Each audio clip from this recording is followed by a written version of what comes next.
Thank you very much, Mr Speaker. My question is to the Prime Minister.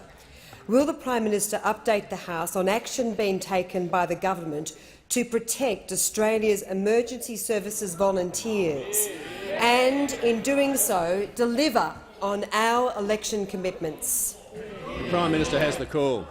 Thank you, Mr Speaker, and I thank the honourable member for her question.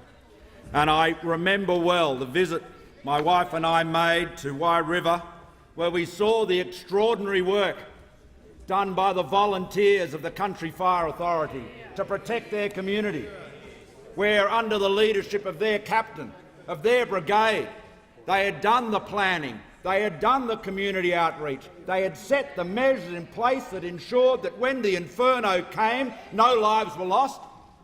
Those were the volunteers that stand between Victorians and the worst that nature can throw at them, and we defend them. We defend them.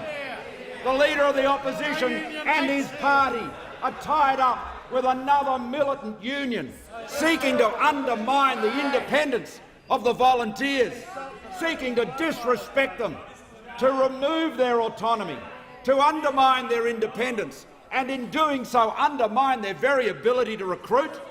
Who do they think stands between them and their homes this summer? Who will it be?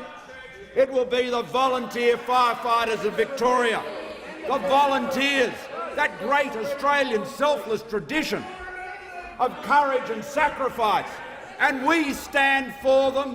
Labor abandoned them.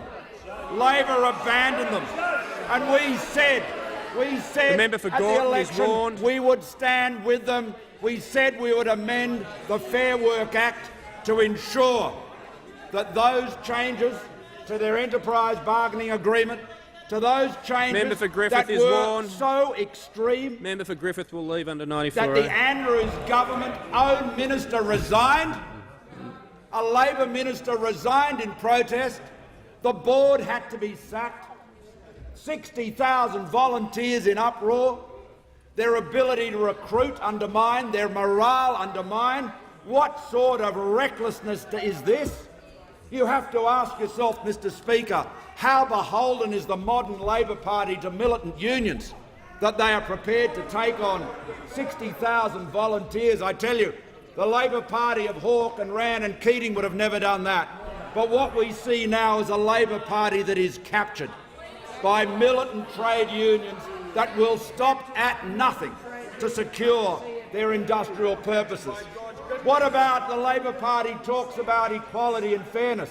What about the Warrnambool Fire Station, the door where the paid firefighters, the union members, refused to walk through the same door as the volunteers?